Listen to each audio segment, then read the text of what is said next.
Thanks for the opportunity. I know you're in here in Miami from Chile Santiago, Chile, yeah. to do the tech conference Yeah. and to promote your company, Tabacus Initiative. First of Yeah. all, just tell us a little bit about what Tabacus is. Yeah, so basically what Tabacus is tablet-based learning software that we offer to schools, governments, and universities. So what our main focus is that we believe that tablets will be taking over classrooms with removing books and paper. So we sort of catalyzed that for emerging markets, allowing our software to replace the paper and also offer teachers a helping hand in their classrooms, identifying their students and also helping students learn in a more gamified and engaging format of content. Okay, so basically it's a software that's geared towards the classroom. I know the online educational space is really, booming, but how do you differentiate Tabacus from the online educational space? Okay, well, for us, Tabacus is not an e-learning solution per se. We believe that the teacher time is really important. So what we're doing is sort of like giving more efficiency in the teacher time. So the teacher is more goal-oriented and he knows exactly who to help and how. So what we're doing is that with what the student can actually advance in his own time is plays towards his benefit in the classroom. So the teacher knows exactly how to help that student, and that way it also keeps students more committed, because in the end there's a lot of transparency in the educational process. So a parent can know if a student is doing well or bad and prevent bad grades. So the parent also has an important role in the child's life. So it's sort of given a bit more transparency in the teachers' and students' time. So we're not replicating a teacher. We're not saying a teacher should just be a robot or should not exist. We're offering the teachers a helping hand, allowing them to actually have a better classroom experience with their students and a more engaged experience. Okay, so it's more of a tool than anything else. Yeah. So you're saying that they don't with Tabacus, and they don't have to operate in isolation. It's Yeah. still that teacher-student relationship, because at the end of the day, you still need that interaction, The human one to the interaction. other. Exactly. Right. Now, what is it geared towards? What are the age or grade Perfect. that is geared towards? Perfect. So for us, we believe that from middle school and above is when you actually have to start absorbing like hard content and knowing concepts and methodologies. So it's a lot more. It's when it gets harder, basically. When you're below middle school, it's more you can learn in a gamified format where you learn less with more time, right? But when you're in middle school going up, you learn a lot with less time. So that's what we focus on, that niche from middle school up to higher education, because we believe that video is something that will replicate text and any kind of textbook. So we focus mainly on that video aspect that also is complemented by the text. Right. So tell me, how did this whole initiative, this Tabacus initiative, came about? I know you started with your partner. Just tell us a little bit about that collaboration. Yeah, so we started in Santiago, Chile. We were thinking of ideas to apply for Startup Chile with, which is a Chilean government initiative for entrepreneurs. And we were just reading news, and I was also thinking of my background. I'm half Kenyan, half Saudi. My partner was also, she taught and she lived in the States and Cuba and Chile, so we also had like a pretty complex background. So we saw that in India those tablets were coming out at a really cheap price for education, and we realized that, okay, even if I give a kid a computer, the chances of him studying are like not high at all. Like he'll do everything but study or any educational usage. So that's when we thought, okay, like tablets are coming out and this is gonna only boom from here. So we said, okay, let's focus on some kind of software that can work with content and at the same time create our own content. And that was when Khan Academy just started like booming in this part of the emerging market. So we said, okay, let's start with the shell first, which was our software, and from there we can also see how we can adjust the content. And today we live in a world where open content there's so much open content. So it was a smart decision that we didn't actually invest in focusing on the content part, but we focused more on the metrics, on the usage, on the experience of the software, and also asking teachers what they need and students what they needed. So as we went developing, we through our end users and talking to who would be our end users, is how we actually came up to be where we are today. In terms of the overall business, not just the technological perspective of it, where are you guys right now overall from business wise? Well, at the moment we're with pilot programs in Santiago, Chile, and in Bolivia. So we're also slowly entering the Middle East. So from this Emerge Americas conference, we realized that a lot of teachers and principals really like what we do, including students too. So we have decided that it's also addressable to the global market. We always had that in mind, right? We were just slowly growing. So in terms of product, we have a product that's pretty well. It's ready. We have people testing it. We have tested with people as well. So it's ready to go. Okay. So from here on out, what is the next goal, the next level in terms of where you scale from here? Well, I would say we're not confined to scaling per se because we might be based out of Chile, but we already have like users in multiple countries.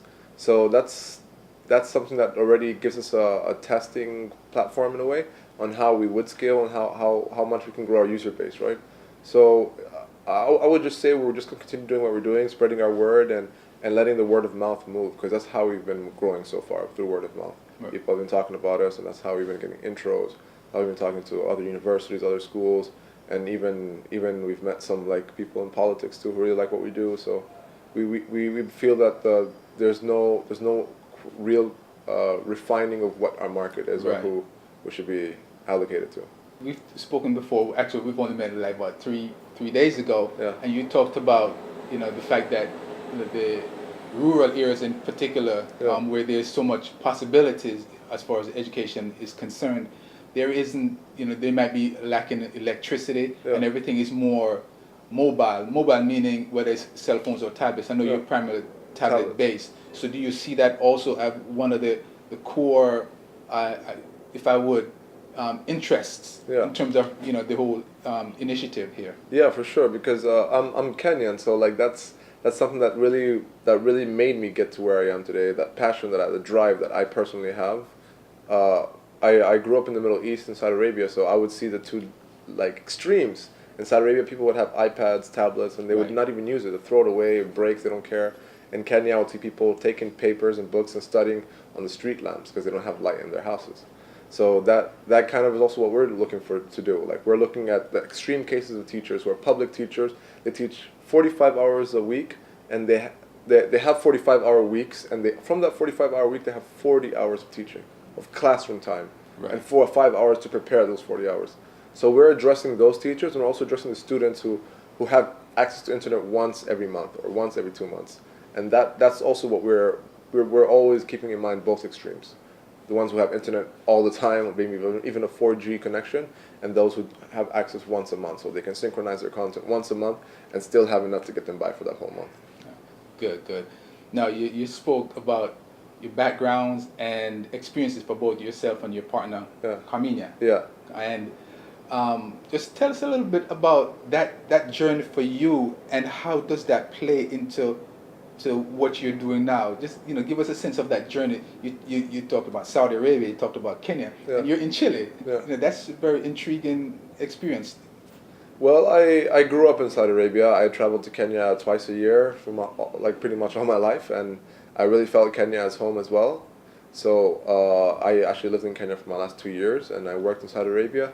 And upon working for those 2 years, I decided, okay, I want something different, because also the people I was surrounded by they were doing well. I mean, and they had a pretty good family background, so they weren't. I found that, at least to my extent, they didn't have that drive that I wanted or I was looking for, and that's when I took that decision to come to Chile. I'm gonna go to Chile, learn the language, and build something from scratch with no connections, with nothing, right? And that's what I did. I went to Chile, and with that drive to learn that language, and also to build something with nobody's help, so I can actually feel like, yes, I actually did this for myself, with very little help or with no help whatsoever. Oh, that's great. Now, how did you just talk about how that collaboration with your partner? How did that come about? Yeah, so we were actually friends for a while, and we came about doing other business too. We traveled to Kenya together, and we thought of, okay, what if we do some like online tour guide for Spanish speakers for East Africa. We also thought of importing curios like East African monuments to sell in Chile, because Africa was actually like a very attractive part of the world for Certainly. for Chile especially, because Certainly. nobody ever was, there was like barely any Africans. So we started doing that, and it was going fairly well, not the best as we expected, but that's when Startup Chile happened, and that's when we realized that we needed a business that will actually like scale highly, and that was not the business that was going to scale highly at that moment. So we always had like an open mindset together, so that's what made us actually like compatible in that sense. Right. You talk about the compatibility. What are the experience and backgrounds? Are you a technical person, and what do each one of you bring to the table? Okay, well, I'm more of like the commercial technical guy, and she's more of the operational financial guy or girl. So that way, I believe we complement each other, because what I'm good at, she isn't. What she's good at, I'm not. So it's definitely a match, and that's what's been able to keep us going and actually bringing drive and influencing drive in our team. Because we built a team that was not very easy to do, but we got a team that's very fully dedicated to what we do, and they give their 150%, honestly.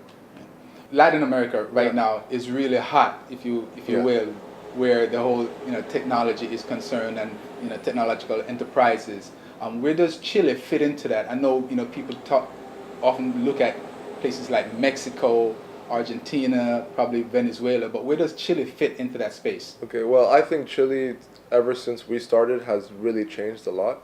Ever since I've lived there, actually, I moved to Chile in 2008, so we're 5 years away. So right now, well, since 2010, I would say Chile started like booming in the entrepreneurship sense. Like a lot of big people would come visit us and give speeches at where we used to work, which was Centro Movistar Innova, and we got to meet like the CEO of Evernote, like some pretty big startups who will give us really good feedback, Alex Tornegra, and I think there's a community that's really has grown, and that's thanks to Startup Chile, because that's what the only thing they would ask you in return for the grant they would give you is that you actually give return value agenda, which is like give talks about social entrepreneurship. And I think Startup Chile is actually the merit of how the entrepreneurship ecosystem has boomed in Chile. Talk to us a little bit about what the experience was like for Emerge Tech Week, and what are your takeaways going forward for Tabacus? Well, I feel like we weren't really sure what to expect from Emerge Tech Week. We knew that it was mainly like for Latin America. We were not expecting it to be so local, right? And in the end, it was vice versa. It was more local than it was Latin American. So I think that was a good experience for us too, because we hadn't really knocked doors on the American market just yet. So we got to meet a lot of principals, a lot of teachers, a lot of education influencers, a lot of hardware companies that are well established. And I think that getting the feedback, the general feedback from all of those, I think we're definitely on the right path, and we definitely have a huge opportunity here in the States. And that is something that I feel boosted our morale insanely, given that we have pretty big competitors here. So it was really good to hear all the feedback we got from people seeing our product and actually trying it and going up and down, and they really liked it. They really liked it. So I believe that what we have done with Simplicity really did work in our advantage, and the networks we have made here also were quite impressive. That will definitely play a helping hand in our short and long-term development plans. Right. Talk me through what the interrelationship with the teacher and the student is where Tabacus is concerned, in terms of the users. Yeah. How does one use it? Whether from the teacher perspective and the student perspective. Okay, well, for the teacher, the main ingredient is collaboration, right? I mean, that's clear in education. So in that classroom time specifically, collaboration is key.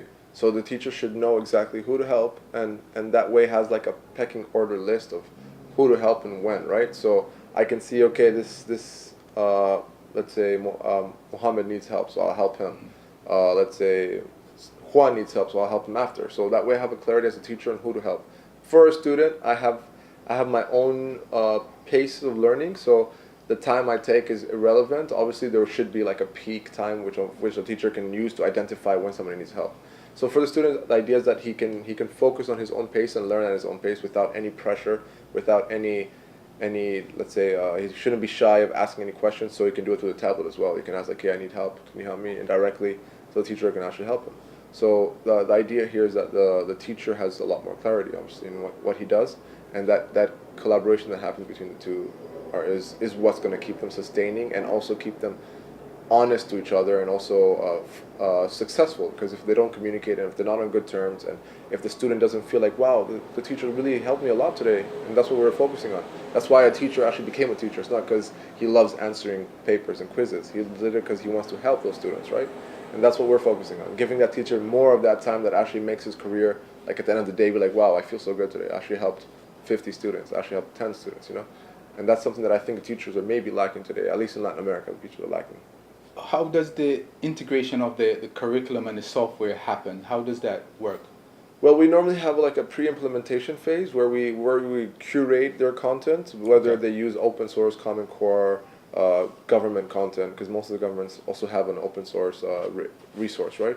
So open education resource. So it depends on what grade it is and what faculty and what the magnitude of the students are, right? If it's a lot of courses, obviously it takes a bit longer, but if it's one class or one program, it takes less time. So in that sense, we're not in charge of the content per se, but we do work with them in curating the content. Right. What's the big picture vision for Tabacus? Well, the big picture for us is that we want to be in every kid's hands and every teacher's hands in every school, and regardless of internet connections or not, and regardless of social economic groups, they should all have access to this type of education, because I think it's the bare minimum that a student should have, and that's the only way to bring developing countries out of the developing countries phase, right? Right. That's the only way to invest in the future. Absolutely. So we feel that there's a lot of kids who are small, they just don't have that opportunity. And every kid should have that opportunity. So that's what we believe can be a reality if we get the right partners and people on board and collaborating together.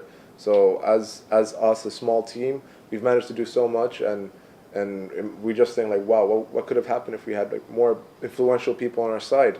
We could have done twice as much. So our long-term goal is to be at least in all those continents I mentioned, 4 continents or even 5 continents. Certainly. And be able to address a lot of students through collaborations, through directly or however it be.